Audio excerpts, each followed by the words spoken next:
అయినటువంటి లోకేష్ బాబు గారికి నమస్కారాలు తెలియజేసుకుంటూ, మేము ఎస్సీ మాదిగ కులానికి సంబంధించిన వ్యక్తులు.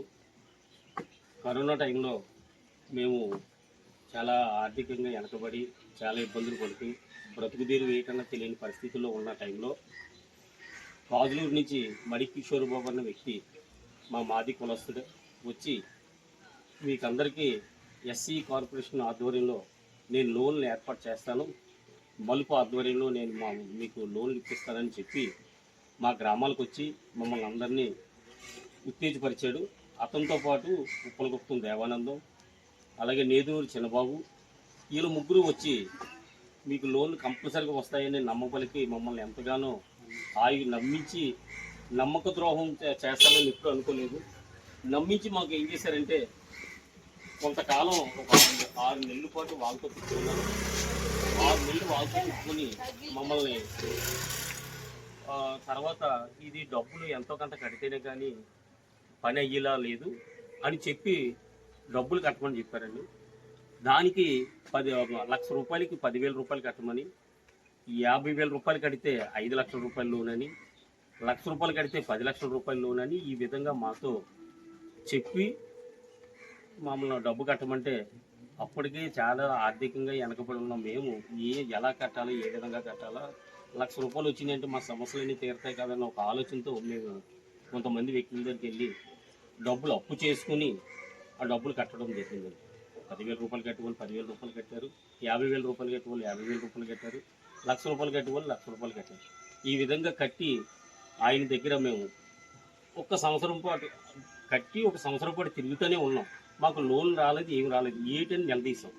నిలదీస్తే ఇదిగో వచ్చేస్తుందన్నా, అదిగో వచ్చేస్తుందన్నా అని చెప్పి, ఇది నెక్స్ట్ మంత్ వచ్చేస్తుంది, ఈ మంత్ వస్తుందని అలా చెప్పడంతో మేము సర్లే కదా అని అలా తిరుగుతూనే ఉన్నాం.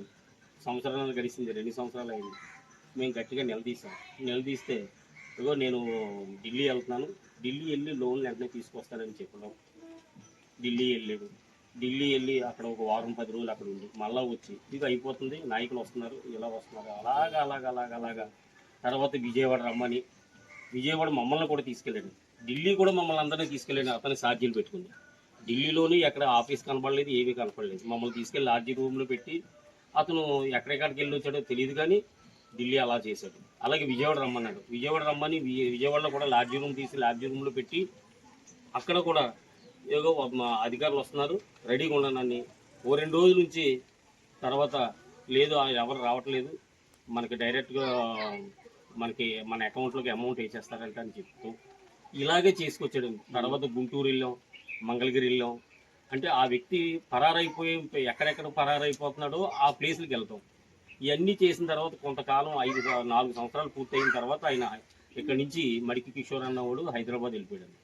హైదరాబాద్ వెళ్ళిపోతే అతనితో పాటు కూడా దేవానందం, చిన్నబాబు కూడా అక్కడికి వెళ్ళిపోయారు.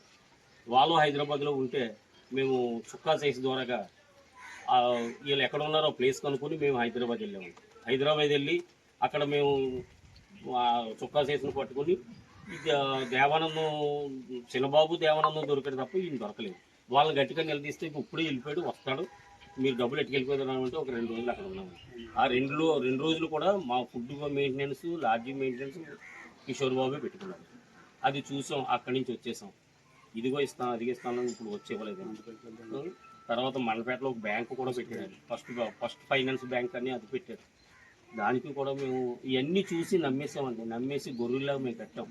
దయతో ఏలిన వారు మా యందు దయించి మేము ఇప్పుడు 5 సంవత్సరాలు పైబడి అవుతుందండి డబ్బులు కట్టి. వడ్డీలు పెరిగిపోయి ఉన్నాయి. మీరు ఏదో విధంగా ఆ వ్యక్తులు ఎక్కడున్నారో మీరు వాళ్ళ ఫోన్ నెంబర్ని క్రియేట్ చేసి వాళ్ళు ఎక్కడున్నారో పట్టుకుని మా డబ్బులు మాకు ఇప్పిస్తారని దయతో మమ్మల్ని అర్థం చేసుకుని మా పట్ల మీరు న్యాయం చేస్తారని మేము ప్రార్థిస్తున్నాము. బాబు గారు, మమ్మల్ని మాత్రం మీరు అర్థం చేసుకుని, మా బాధలు అర్థం చేసుకుని, మేము ఏంటంటే మాదిగ కులానికి సంబంధించిన రెట్టాడితో డొక్కాడిన పరిస్థితి, మేము చాలా అప్పుల పాలు అయిపోయి కష్టపడుతున్నాం, వడ్డీలకే కడుతున్నాం. కాబట్టి దయతో లోకేష్ బాబు గారు మీరు మా బాధను అర్థం చేసుకుని ఏదో విధంగా మా డబ్బులు మడి కిషోర్ దగ్గర నుంచి ఇప్పిస్తారని ప్రార్థిస్తున్నాం. మర్చిపోవద్దండి బాబు.